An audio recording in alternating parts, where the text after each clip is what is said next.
Hello everyone, welcome back. I am Dr. Alexandra Mayer. In today's video, we are talking about one of my biggest pet peeves, one of the things that wanders in my office all the time that is done completely incorrectly, and that is running a food sensitivity panel.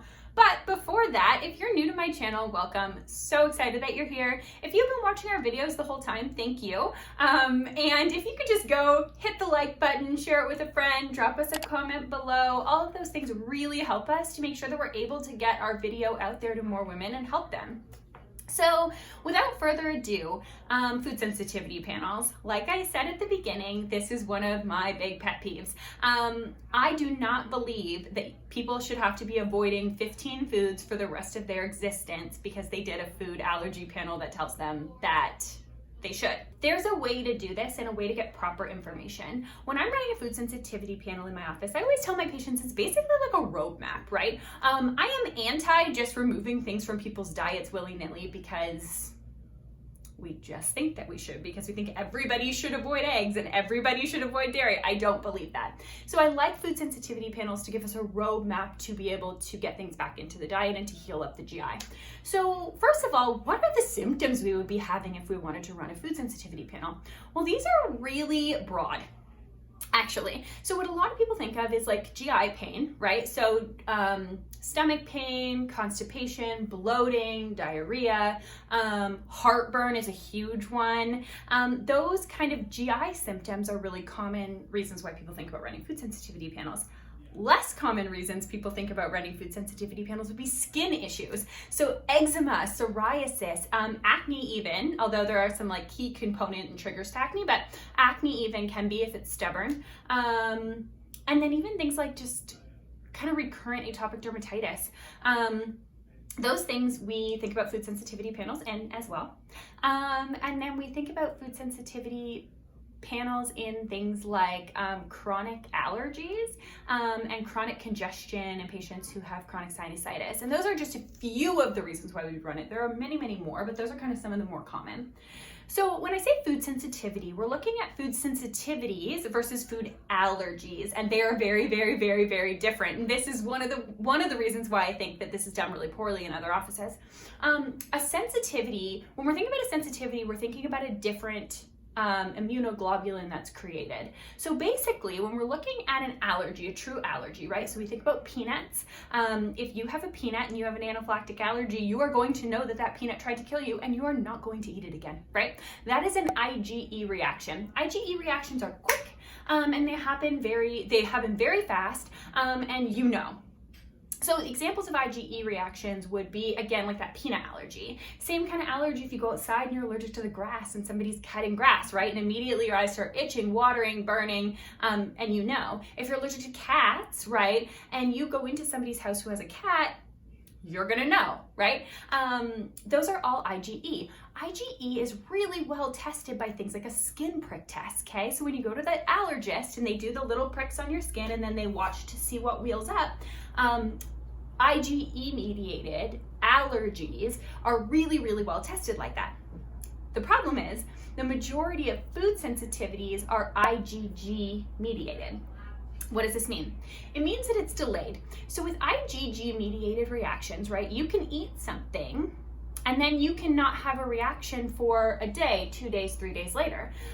It makes it much harder to tell, right? I can't even count how many times, and even myself, way back when I ran my food allergy panel, I was finding that I would get stomach pain at really random times, right? Like you eat a salad and you have stomach pain, and you eat a cheeseburger and you have stomach pain. Like it doesn't make any sense. And so in patients' eyes, they feel like they're sensitive to everything, when in reality, it's probably something, it's not necessarily that salad that did it. It might be something that you were eating earlier on in the day that actually created that reaction. It's harder to tell, right? It's harder to correlate those two things. IgG mediated reactions are not well run by skin prick. So if you've done a skin prick test for food sensitivities, you're not going in the right direction. Okay, so we want to do those blood. There are finger prick testing, and then there is kind of like draw your blood. Draw your blood is my favorite way to do it. We use finger prick testing in kids because it's easier. So that's how we test for it, okay? My next biggest pet peeve with this is, okay, you ran a food sensitivity panel and let's say 15 things came back and now you have to avoid them for the rest of your life. Things like spinach, like you have to avoid spinach for the rest of your life because you're sensitive to it. Which even as I say it out loud, I laugh because it's ridiculous. There's a way to do this properly. And the way to do this properly is to eliminate everything that comes back on a food sensitivity panel for 30 days, for at least 30 days, to give the body time to heal. So basically, what happens if you are experiencing symptoms with, like 15 different foods, or they came up on a food allergy panel? What's happening is that your GI tract has a lot of inflammation in it. And you're becoming sensitive to things you're not actually sensitive to. Your body is creating an immune response because of that inflammation. So what we want to do is we want to heal up the inflammation and give the GI tract time to get rid of that. So basically, by removing those foods for 30 days to about 6 weeks, we give that body time to heal. And then we want to add back in foods one at a time. You always want to start in the direction of least likely to be a reaction to most likely to be a reaction. Most of the time, if patients feel better on a food sensitivity panel, they're actually going to have like 1 or 2 things that are going to be actual sensitivities for them. So when you add them back in, you're going to feel the way you used to feel, okay? So you want to start with things that are least likely. Like vegetables are usually least likely other than nightshades, okay? So like eggplant, things like that are high sensitivities. Fruits can be sensitivities, but again, will be at our least likely. And we move up to things like dairy, eggs, gluten, the heavy hitter. Almonds are a super heavy hitter for people. So almonds are a big one. And we add them back in. We add them back in one at a time. We eat them, we wait 3 days, eat them once, wait 3 days, and then we look for reactions, right? So let's say I eat spinach, it's on my list, and I eat spinach. I have a spinach salad, and I wait 3 days, and I feel great, okay? Perfect, I can have that food back. Awesome, I move on to the next food. Let's say I get to almonds. So almonds for me are super high sensitivity. If I eat almonds, I get pretty much immediately bloated. So if I eat an almond, right, let's say I eat almonds and I wait 3 days, and during those 3 days I'm really bloated, my stomach hurts, I'm having a lot of pain, then I know that that is a sensitivity for me. I would take that out, I would wait for that reaction to improve or go away, and then I would add in the next food. The reason why we wait for it to go away is because you won't get good information if you're adding stuff on other stuff, right? So if you have these symptoms and you add in another food, it's gonna be impossible to tell which one. At the end of this, you should end up with maybe 1 or 2 foods that you are super sensitive to, okay? If you're still finding that your GI tract has a lot of inflammation in it, then you might just need a little bit longer, or might need something like glutamine to help heal up the GI tract. Glutamine is a very important nutrient for the cells of the GI tract. So there's kind of some additional things that we can do in between to help with this. There's things like, for example, Everlywell. A lot of people do like Everlywell food sensitivity panels. There is a membership option with that, which I don't really understand. In my opinion, you shouldn't need to run a food allergy panel every single month, right? The food allergy is the roadmap, so we're getting the roadmap. If we go through the testing process effectively, you're gonna end up with the information that you need at the end. If you take out the foods on your food sensitivity panel and you don't feel better, you are not going in the right direction.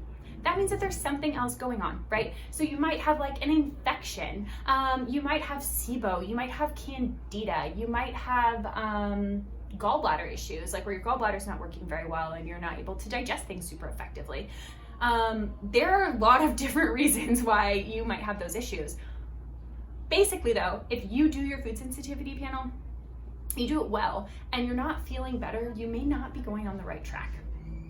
So those are kind of my tips and tricks. And if you're one of the patients that's kind of run a food sensitivity panel and thought, okay, now I need to avoid these 20 things for the next 15 years of my life, hopefully this helps you to figure out a way to get things back in your diet, because a robust diet that allows us for food rotation and to be able to enjoy our food is a really, really important part of a healthy diet. What questions do you have for me on running food sensitivity panels? Stay tuned for more videos in the future on things like SIBO, candida, and all of the other things that we talked about that might be contributing to your GI symptoms that you maybe haven't thought about.